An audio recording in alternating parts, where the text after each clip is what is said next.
Thank you for joining us on another episode of Get Ready News. My name is Mark Lindstedt. This is my brother David Lindstedt. And we're joined today with a friend of ours named Jim Barfield. Hi, Jim. How are you? I'm doing great. You guys doing okay today?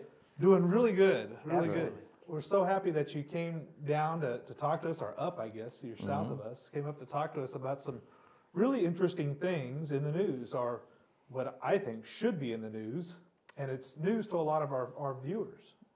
It's if I'm correct about this research that we're about to take a peek at, it's going to be incredible. In the next year or two, get an opportunity to dig in Israel, it's going to be exciting beyond belief. Wow, yeah, this is very exciting. Just looking through some of the slides and the presentations that you have, I'm excited to get into this and to present it to people and let people see what's going on, what we're missing. Yeah. And really, we're probably going to start a little slower than some people may want us to, but we think that our viewers ought to know a few background things first to understand exactly what we're talking about. And Jim, you've been doing a lot of research on something called the Copper Scroll. And in fact, you have the Copper Scroll Project. Right. So tell us, where was the Copper Scroll found? It was actually found in Qumran at in what is called Cave 3, near what some people know as the Cave of the Column. It was in that area. Okay. Not too far from it. But this Copper Scroll is literally a verbal treasure map. It tells, and guys, let me say this up front, I am not a treasure hunter, but I do love biblical research, and that's how I determined how to understand this Copper Scroll. But it does, it's a verbal treasure map of 57 locations with incredible amounts of temple treasures, and I'm talking Solomon's temple treasures. Wow, well, amazing. Well, anytime you can combine some of my favorite things, which is first the Bible, secondly the history of the Jewish people and the Jewish nation and the temples. I'm a huge Tabernacle guy.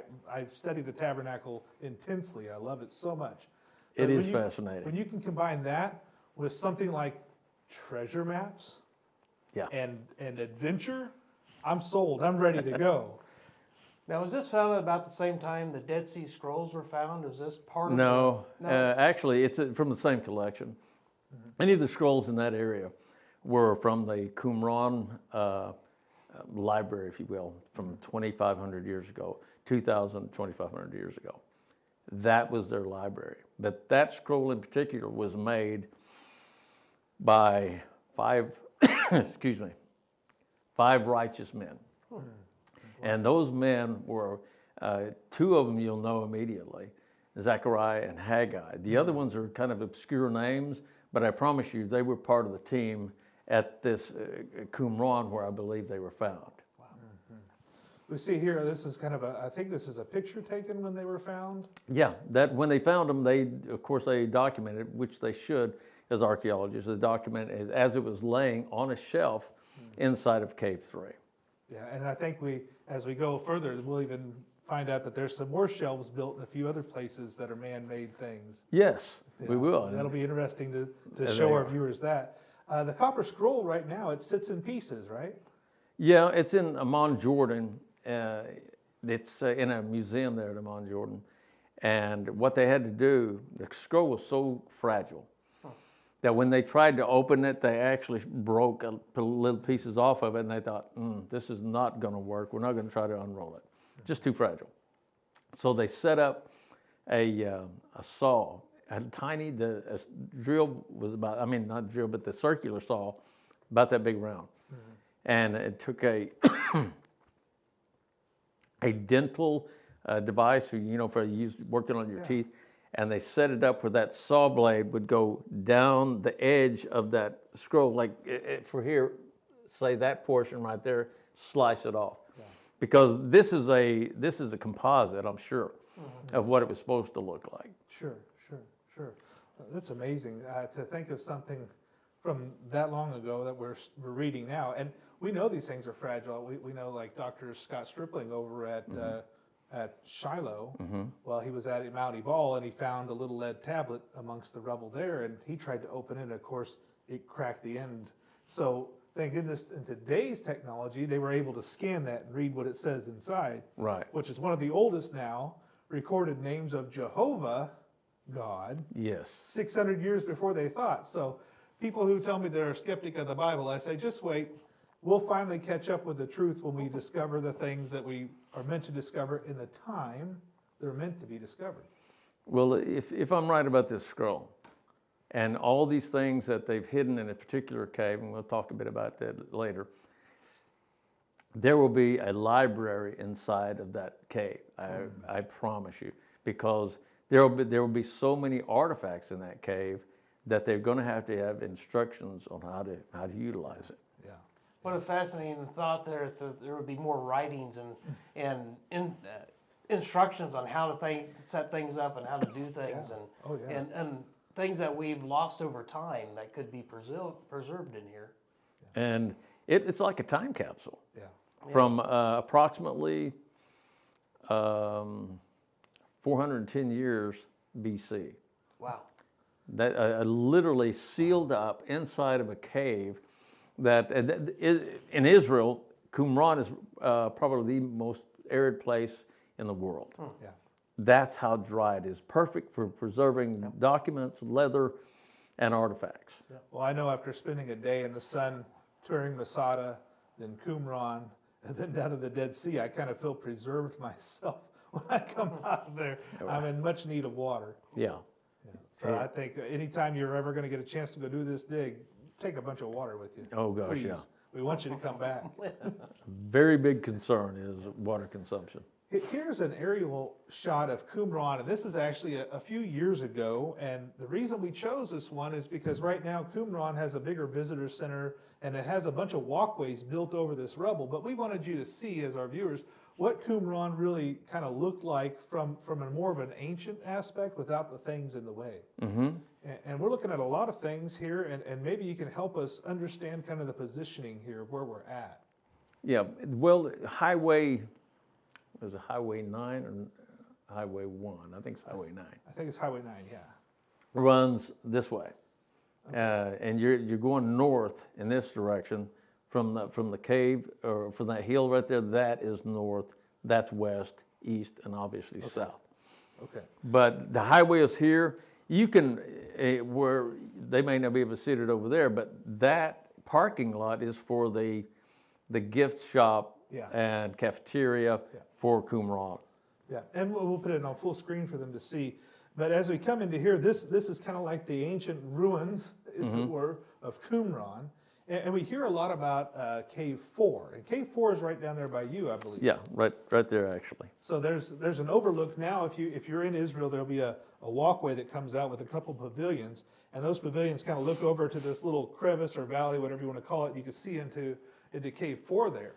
And I've even got pictures of ibex in the cave, and sticking their horns out. It's a fun thing to see. But here we're just kind of want to give an overview of this and what really happens at Qumran. What happened What's at Qumran? What's important at Qumran? Guys, most of the people, the tour guides, they want to drive right past it. Yeah. And other than the tourist shop that, people don't pay much attention to it, but listen to me. That place will be number 2 as far as popularity in Israel all over the world. People are going to want to go there because of what potentially is found there. And that is going to be, like we said earlier, temple treasures, Solomon's temple, temple treasures and artifacts from the tabernacle itself. Yeah, wow. So, fascinating. But the reason it's, to me, most of the reason it's important, that place is the home of the prophets of Israel. Wow. That place is going to provide documentation from the cave, fingers crossed. It's going to provide a wealth of information about the time of Yeshua, Jesus, time of Jeremiah, and previous to that. There's going to be a wealth of information there. Well, Dave, don't we often hear people call this area the place of the Essenes? And the Essenes did what were their job? Did they transcribe or to make manuscripts? I believe so. I think that's what they did, but I don't think they're called the Essenes, are they? No, they didn't call themselves the Essenes. Okay, Their that's a name- name afterwards that's been given to them. Well, listen to the names that they called themselves: Sons of Light, the Poor, and now think about New Testament writings: the Poor, the Yahad, the United. That Yahad is the primary name that they used for themselves. Okay. But in the Ebion, the poor, remember James was the leader of the poor during that time? Well, that's what they're talking about. Okay. Not just a bunch of poor people out there. Yeah. They isolated themselves. They took like a vow of poverty. They donated, they put all of their funds into one pot and they all lived out of it. Yeah. Where did you hear that before? It's what they do in the book of Acts, talking about the book of Acts. They all wore the same clothing. So it's all related to today, the New Testament. And you just see so much correlation, so many things that they did first century is what they did at Qumran for centuries before that. Okay. Wow, amazing. And I've even heard, I remember hearing of things called the Qumran hoards, of things they found there like shekels, and they of course found the scrolls in some of the caves. Yeah. And all this was it's a well-known place to the Jewish people. That they've hidden things here before. They've escaped through the area before, and there was also a group of men and women living here, and living by biblical terms. Yeah, and they were. That place was designed to take care of the poor, the fatherless, homeless. They took care of the people there because that's a biblical commandment, and they really maintained the commandments of the Bible. Yeah. Now, Jim, this is a facsimile. This is what it would look like laid out, the copper scroll, if it was still intact and together. It was about 7 feet long and about a foot tall or a foot and a half tall. About and this a foot is the tall. facsimile that you used to do your interpretation of It the is, scroll. yeah. What I did is I took 3 copper sheets, just like the size that they described in their measurements they've got in Amman, Jordan, of that actual copper scroll. And I placed them on a rubber mat, placed a section of it that fit right on top of it, taped it down, put it all in place, and then I took a metal point, like a stylus, and I pressed each letter exactly as it's shaped on this document into the copper scroll. So you use this facsimile to make an actual copper scroll. Yeah, and to use it to make my determinations of what each word meant. Wow, wow. And so as we look at these, we see some difference in the handwriting, and I think that was like you were talking earlier about the different authors, right? There was 5 different authors. Mm-hmm. And you even mentioned to me earlier that some of them might have been pretty young. Yeah, I really absolutely believe they were. Those 5 authors, and you can see the handwriting on this, it changes 5 times. In this section, this is like one of the guys used crayons to write it, just, big letters and very different than the other ones. The rest of them are considerably smaller. Yeah, well, and we just changed the slide here, and you can see the writing's getting a little bit smaller here. Mm-hmm. And even on to the last page, now my brother has better handwriting than I do. So I would probably look more like the Crown guy. You would probably more look like the Finnish guy here. But what an interesting thing to see these ancient Hebrew writings, and then no one's been able to really take the time to understand what that meant. Well, they did take the time. They just used the wrong techniques. Oh. What I did is I just read the document, took what it said, it followed the instructions, and I figured it out pretty easily, actually. My most difficult thing that I had, I knew ancient Hebrew. I've been studying the Dead Sea Scrolls for years. So I took the ancient Hebrew, drew them, wrote them down, only I used modern Hebrew script. Then I simply went to a Strong's Concordance, followed the alphabet till I found it, and then I took the word, got the concordance number, and I got the description of what that word meant.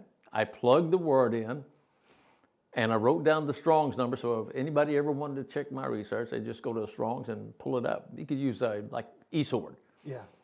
eSword, just type it in, push a button, and it tells you exactly what the word is. So that's what I did. I didn't use a eSword, not at that time. Yeah. But I was able to plug in each word, and then once I got a complete sentence finished, then I'd go back and read it. So, what's your background that makes you want to go investigate what these things say? What comes to a guy that says, you know, I'm kind of interested in that copper scroll. I think I'm going to take a crack at it. Oh, really, I wasn't interested at all in the copper scroll. I wasn't. I had read it years ago, and I thought, this is pretty boring. I wanted biblical, spiritual information. I wanted to learn about the Bible. I wanted to learn about what does God want from me. High respect for the preachers, high respect for the rabbis, but guys, love you, but I want to know what it says for myself. I want to see it. Being Berean, I think is the term. And that's why I did it. And I learned about the copper scroll from a guy named Vendel Jones. And he told me, Jimmy, that copper scroll's got more prophetic information in it than what you think. So I took his word for it. And I was an investigator and get investigator of the year for Oklahoma and for internationally. And I thought, you know what? I'm pretty good at this investigation stuff. I'll try it on this scroll. Yeah. Wow, did it work. It worked. I'm not joking. I sat down like December the 22nd of 2006. Early one morning, cold as it could be in Oklahoma. Sat down and I started on the first one, under the ruins in the Valley of Achor. Knew where the Valley of Achor was at and went through that process, but I sat down and did the first line. It says, under the ruins in the Valley of Achor. Yeah. So that's where I went. Then after that, I never saw anywhere in this scroll where it says, okay, now we go to the Valley of the Red Sea. I don't know, make up something. It never changes. Yeah. So that implied to me that all of this was in one location. Wow. That was way different than what the scholars were doing. Wow. I find it's interesting. A lot of times you get mysteries like this, and sometimes it takes somebody outside of the field to come in and look at something a little bit different. I don't know how many times I've been standing in front of a problem, and I call my buddy on the phone to ask him a question, and just that opens up your eyes to what's going on. And I think that's in addition to that, I think God was with you. I think God helped you do this, You know, it may sound silly, but I absolutely believe that. I'm not a dumb guy, but to figure out an ancient scroll in ancient Hebrew, within 5 minutes I knew how to understand it. 20 minutes, I had the first 5 figured out. And they've had this scroll since 1952, and nobody's been able to figure it out. Wow. It makes me also go back to the phrase or the Bible verse where it says, do everything you do as unto the Lord.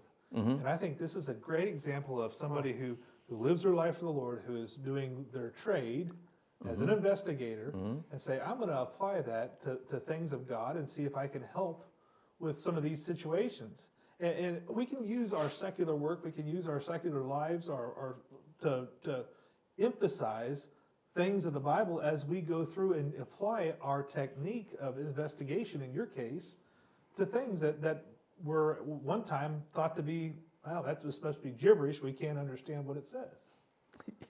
You know, my 2 sons at the time, Michael and Sean was the older. He came by the house to pick up his grandkids. We babysat them a lot. And he came by to pick them up, and he said, what have you been doing today, Dad? And I said, I figured out the copper scroll. And he said, what? I said, I figured out the copper scroll. He said, right, Dad, where's Seth? I got to go. He was that flippant about it. I think that's the word. And I said, no, come here. Yeah. I said, sit down there. I said, read this. Because he was a really great Bible student, and so was Michael, my younger son. They were really good at that stuff. And they both looked at it and they went, oh my gosh. Because you guys have seen it. Yeah. It's easy once you understand the key. And here's the key. recognizing that Qumran, that small little village, if you will, that's where everything is at. Yeah. And all you got to do is match the description with the topography and with the each building, every structure on there. Wow. And you got it. Wow. And here's another, just a depiction of the 5 authors and whatnot. Mm-hmm. Just kind of going through that and looking at these, and I'm actually a biblical Hebrew studier. I would never Mm-hmm. say I'm a scholar, because I don't think you can ever master biblical Hebrew. I don't think so. It's a hard thing, but it's an enjoyable thing if you really want to know the Word of God to study. But we have some people that come to us and say, is the Copper Scroll a reliable document? I would say, yeah. Yeah. And it is. And the scholars, the guys that supposedly know a whole lot more than me, they came to the conclusion several years ago that yes, the Copper Scroll was a document that recorded the locations of lots of treasure they think it's from the King Herod time frame. Absolutely not. Jeremiah, King Zedekiah time frame. Okay. But yeah, it is reliable. And you mentioned here in 2nd Maccabees. 2nd Maccabees has got some really important information. I haven't read 2nd Maccabees. I've read 1st Maccabees so far. I've read 1st Enoch, or Enoch's chapter 1. Love Enoch. And, while they're not canon, they do, from what I can see right now, really record accurate history. So I believe that those are historical books. I agree with you. I mean, they're named, several of them are named in the Bible. So I think that leads, like I say, lends, I should say, credence to the validity of the Copper Scroll. In fact, here you were talking about some of the rabbi here in 1648 states, written by a rabbi. In 1648 states, it talks about Zechariah. It talks about Hezekiah and whatnot, and it even gives some prophecies. Yeah, and let me tell you, I got to give credit to Vendel Jones about what I'm about to show you. He said, Jim, there are 5 authors on the Copper Scroll, 5 guys that wrote this Copper Scroll. Why would they do that? Why do you think they would have 5 men, 5 different teams write down this information? It's massive treasures. If one guy goes bad out of each one of those groups, or out of one of those groups, they only use 1/5 or 1/20 of the information, 20%, or treasures. However, if they got all the guys working, all of them, every one of them know where all this stuff is at, one guy goes bad, he knows where everything is buried at. And they had a team, they made teams, 5 different teams, and they all had their location within Qumran, say top left-hand corner, bottom right-hand corner. They each had their own area to bury stuff in, to keep them from overlapping. Interesting. So, like this slide here says, scholars have searched this for a long time. Why would a guy like me, as you said, from Oklahoma, be able to decipher this? And I love this. I have no idea. I don't. I don't know. He must have thought, I need somebody smart enough to be able to do it, but dumb enough not to mess things up. So that best I can do on that. I mean, I'm not a money guy. Yeah. Maybe that's part of it, because I don't care about the money. I don't care about the gold and silver. I mean, it's going to be good for rebuilding the temple or whatever we need to do. But I don't care about the money. And it's like I told, just about every time I do an interview, they ask me, well, where do they need to donate to your, I don't want their money. And I'm telling you guys, I don't want your money. What I want your prayers. Because I need for God to know that I'm sincere about this, and I need for the people to say, keep Jim in God's will, and close the doors that needs to be closed and open the doors that need to be opened, and give us favor with the Israelis so that we can get in there and start digging and bring this stuff out. Well, a lot of people, like you just said, don't know that there is opposition even from Israelis. Oh yeah, that's where the biggest opposition is at. Is from the secular Israelis. You know, the religious people, of course they want it. Sure. They want to see it come to fruition, and then they can get on with really teaching their people and us too. Sure. Well, here's the first line. This was where you first started to apply what you thought was going to be the right way to do this, and we see here that you've gone through the painstaking effort of here's the ancient Hebrew, here's the modern Hebrew, here's the English translation, here's the Strong's word, and here's what you've decided that this says, or what you've interpreted that this says. And I call it the composite rendering because I just took the letters and I put the wording in place, and it made a sentence. Well, that one's pretty common, and pretty much everybody agrees on what they would be a translation. I don't translate. Yeah. I just simply put the puzzle back together where it spelled what we needed to know. And this valley of Achor, we kind of know where that's at, don't we? Mm-hmm. We're pretty familiar with what this is, but what's it say about that valley here? It says you're going to what? You're gonna search. These are the keys. These are the key things that you search for, and each one of these I did this. I wrote down the key things. One, it's under the ruins. There's a set of ruins somewhere out there, I thought to myself, that will match all of this in the Valley of Achor. Well, there was only one set of ruins that I was really familiar with, and that was Qumran, because I'd been studying the Dead Sea Scrolls for years. Well, as a tour guide, I can tell you that we drive down there every time we go clear to Masada. There's only a few ruins down there. There's Masada, and I'm pretty sure it wasn't talking about that because this is before Herod. Yeah. There's En-Gedi, which isn't ruins. It's just a lovely spring of water and a great place to hide sometimes. Yeah, there's just very few ruins in that area at all. Yeah, and then there's Qumran. And the Dead Sea, of course. So that's pretty interesting. In fact, like here's the map we know, the Valley of Achor right here. And this is the Dead Sea here in the blue area. And if you've been there, it's not really blue. No, it's not. And you float really good in it, and your skin feels wonderful if you get out of it before you dehydrate. You do, yeah. But there's Qumran right there on the shoreline. In fact, that's why they call the Dead Sea Scrolls the Dead Sea Scrolls. They're found near the Dead Sea. Yeah, and primarily on this side of the Dead Sea. There's a cliff line that runs along here. It's probably 800,000 feet high. It's really high.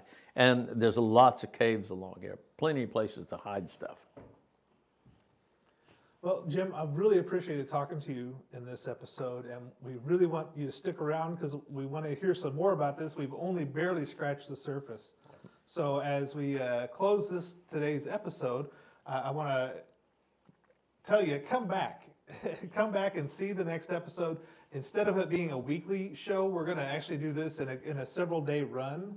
That way we don't space it out further than our people are willing to wait for the knowledge. So see us tomorrow for the next installment of our interview here with Jim.